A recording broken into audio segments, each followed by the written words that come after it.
নজর রাখবো পরবর্তী সংবাদে।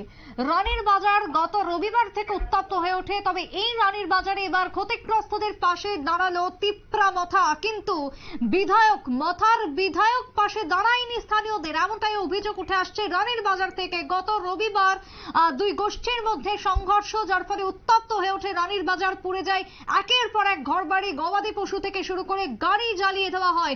রীতিমতো থমথমে পরিস্থিতি, আগামীকাল পর্যন্ত জারি রয়েছে 163 ধারা। আর সেই রানীর বাজারে এবার তিপ্রা মথার নেতৃত্বরা গেলেও মথার বিধায়ককে লক্ষ্য করা যায়নি এলাকাতে, এমনটাই অভিযোগ। কথা বলবো সম্রাট চৌধুরী, রয়েছেন টেলিফোন লাইনে। সম্রাটদা, রানীর বাজার থেকে তোমরা গ্রাউন্ড জিরোর খবর প্রত্যেকটা মুহূর্তে তুলে ধরেছো, আজকের কি পরিস্থিতি রয়েছে সেখানে প্রথমেই জানতে চাইবো।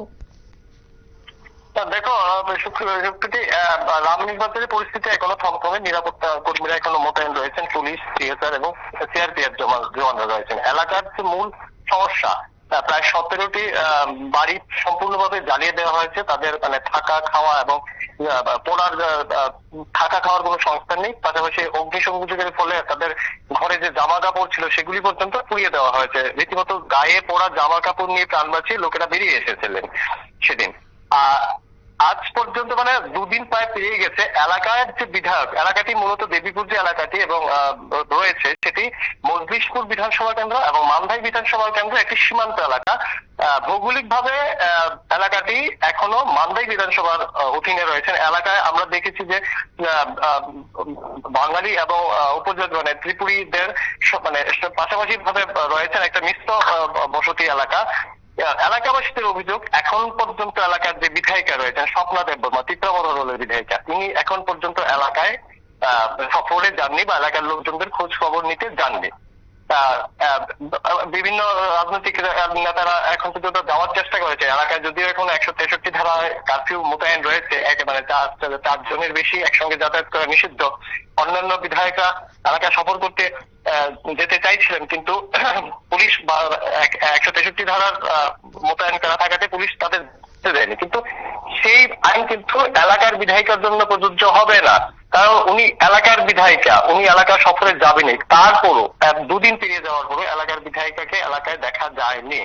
এদিকে আজ তিপ্রা মথার দলের পক্ষে প্রদ্যুৎ কিশোর দেববর্মনের এলাকা সফরে যাওয়ার কথা ছিল, কিন্তু শেষ মুহূর্তে কোনো কারণে উনি এলাকা সফরে যাননি। তবে তার হয়ে তিপ্রা মথার দলের কয়েকজন কর্মকর্তারা আজ কিছু জামা কাপড়, অন্যান্য সাহায্য সামগ্রী নিয়ে এলাকায় পৌঁছেছেন এবং ক্ষতিগ্রস্ত যে আক্রান্ত পরিবারগুলি হয়েছে, ক্ষতিগ্রস্ত পরিবার রয়েছে, তাদের সাময়িক সুবিধার জন্য তাদের হাতে ওইসব জামা কাপড়, খাদ্য সামগ্রী এগুলি পৌঁছে দিয়েছেন।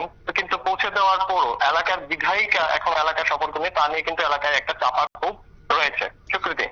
সম্রাট, এই মুহূর্তে দাঁড়িয়ে এলাকায় এখনো পর্যন্ত যেহেতু একটা থমথমে ভাব রয়েছে, তারপরও প্রশাসনের কতটা ভূমিকা সেই জায়গায় দেখছো, কতটা নিরাপত্তা রয়েছে এবং দোষীদের ধরতে কি পদক্ষেপ এখনো পর্যন্ত নেওয়া হয়েছে?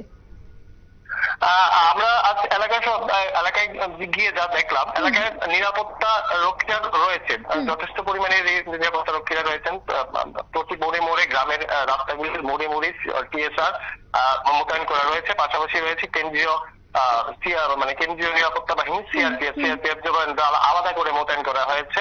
নিরাপত্তার খুব সবিশেষ ঘাটতি নেই এবং পুলিশের যে বড় আধিকারিকরা রয়েছেন, জিরানিয়া মহকুমার এসডিপিও, পশ্চিম ত্রিপুরা জেলার অতিরিক্ত জেলা পুলিশ সুপার ধ্রুবনাথ, তাছাড়া রানীর বাজার এবং জিরানিয়া 2 থানা মিলে কিন্তু এই এলাকাটার নিরাপত্তা এখন নিয়োজিত রয়েছেন। যদিও এলাকাটি রানীর বাজার থানার অধীনে পড়ে, কিন্তু আলাদা করে জিনারিয়া থানাকেও কিন্তু এই কদিনের যে সমস্যা, এই সমস্যাতে তাদেরও দায়িত্ব দেওয়া রয়েছে। 2 থানা মিলেই এলাকার নিরাপত্তা নিয়োজিত রয়েছেন। এলাকার নিরাপত্তা নিয়ে সেরকম আপাতত কোনো প্রশ্ন নেই, যদিও লোকজনদের মধ্যে আতঙ্ক রয়েছে, সেটা একটা অন্য বিষয়। পুলিশের নিরাপত্তার মধ্যে লোকরা আতঙ্কিত। তাছাড়া আগামীকাল বেলা 1টা পর্যন্ত এলাকায় কিন্তু 163 ধারা মোতায়েন রয়েছে এখন পর্যন্ত। যদি পরিস্থিতি আরো খারাপের দিকে যায় তাহলে হয়তো পুলিশ এবং জেলা প্রশাসনের পক্ষে এই 163 ধারা বা আমরা যেটা কারফিউ বলে জানি, সেটা হয়তো তার মেয়াদ হয়তো বাড়ানো হতে পারে। কিন্তু এলাকায় আপাতত কোনো নিরাপত্তা জনিত সমস্যা নেই। যেটা সমস্যা, লোকজনদের মাথার উপরে ছাদ নেই, খাবার নেই। তো মহকুমা প্রশাসনের পক্ষে খাবারের ব্যবস্থা করা হয়েছে। কিছু স্বাস্থ্যজনিত সমস্যা রয়েছে, কারণ আমরা দেখছি আক্রান্ত পরিবারগুলির মধ্যে বেশ কিছু নবজাতক রয়েছেন। নবজাতক বলতে আমি যেটা বলতে চাইছি, 1 বছরেরও ছোট শিশু, এরকম 4-5টি শিশু রয়েছে, গর্ভবতী মায়েরা রয়েছেন। স্বাস্থ্য মানে এই গত রবিবার রাতের যে ঝামেলা হয়েছে, আক্রমণ হয়েছে, তাতে অনেকেই অল্প বিস্তর আহত হয়েছেন, কিন্তু এখন পর্যন্ত কিন্তু মহকুমা প্রশাসনের পক্ষে কোনো চিকিৎসক নিয়োগ করা হয়নি বা স্বাস্থ্য পরিষেবার ব্যবহার করেনি। শুধুমাত্র খাবার এবং একটি ত্রাণ শিবির খোলা হয়েছে, যেখানে কোনো রকমে গতকাল রাতে আক্রান্তরা গতকাল রাতে রাতটা কাটিয়েছেন এবং আজকে রাতটাও তারা শিবিরই কাটাবেন।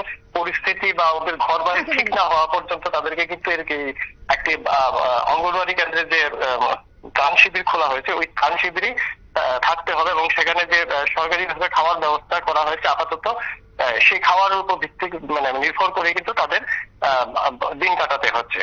সুপ্রীতি, একেবারে তাই। ধন্যবাদ তোমায় সম্রাটদা। অর্থাৎ এই মুহূর্তে দাঁড়িয়ে রানীর বাজারের দিকে যে খবর রয়েছে, যে আমাদের প্রতিনিধিরা গ্রাউন্ড জিরো থেকে যে রিপোর্ট তুলে ধরেছেন, তাতে করে তীব্রামাথা 2-1জনকে লক্ষ্য করা গেলেও কোনো বিধায়ককে সেই জায়গাতে লক্ষ্য করা যায়নি। তবে প্রশাসন সমস্ত রকম ভাবে পরিস্থিতিকে সামাল দেওয়ার চেষ্টা করছে, নিরাপত্তা রয়েছে, কিন্তু তারপরও সাহায্য সামগ্রী সঠিকভাবে পৌঁছাচ্ছে কিনা তা নিয়ে রয়েছে বিস্তর ফারাক।